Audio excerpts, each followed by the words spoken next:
Mr. Davis. Today, the war is 2 weeks old. 2 weeks that have been a surprise to everybody except the German general staff and possibly even to them.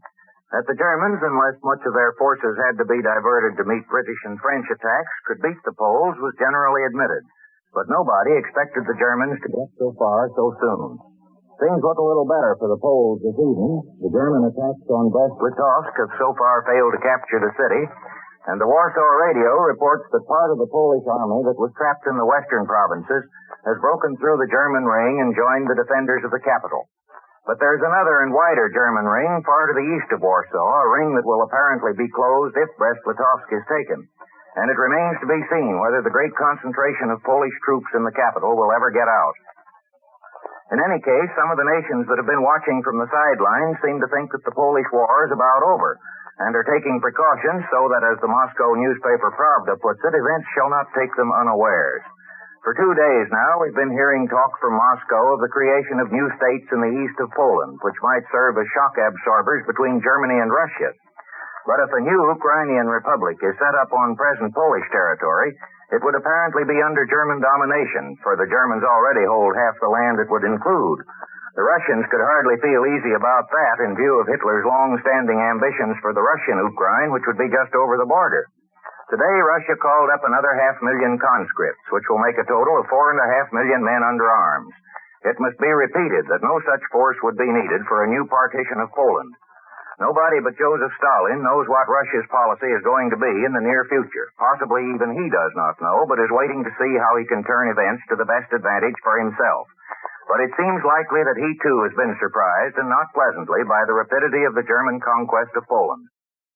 Meanwhile, the Italian newspapers were saying yesterday, and saying it in editorials, remember, that couldn't have been published without government permission. It couldn't have been published if they hadn't represented something that, at the moment at least, the government wanted the people to hear. They were saying that the war would end with German victory, that Italy, too, would attain her goals, and that these goals were Tunisia, Djibouti, and Suez, all of which could be attained, of course, only at the expense of France and England. And now this afternoon, the report, not yet official, but ascribed to usually unimpeachable sources, comes from Moscow that Russia and Japan may be getting together. An agreement is said to have been reached to stop the border skirmishing in the Far East. There's talk of a Russo-Japanese non-aggression pact inspired by German diplomacy, and a Tokyo newspaper reports that Russia will be asked to cut off the help it has been giving to China. Russia, you observed, is to be asked to give up, not Japan. If that report is correct, that is not very pleasant news for Mr. Stalin either. But Stalin can take it more easily than the French and British could take it. In the long run, it is hard to see how Russian and Japanese interests in the Far East can be reconciled. But that conflict can be put off a long time if they can both be satisfied at the cost of other powers.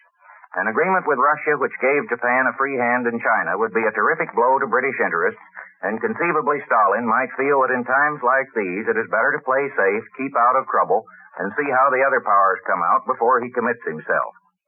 We don't know yet how much there is in this talk of a Russo-Japanese agreement. It was talked about a week or more ago, but it is talked about more confidently now, and the Italian papers are certainly stronger in support of Germany than at the outbreak of the war, which is to say that the first 2 weeks of the war have seen victories for German diplomacy as well as for German arms. In international affairs as well as in domestic affairs, Hitler has proved that nothing succeeds like success. A 5-minute program of news and news analysis by Elmer Davis will be brought to you by Columbia and its affiliated stations nightly at 8:55 o'clock Eastern Daylight Saving Time. This is the Columbia Broadcasting System.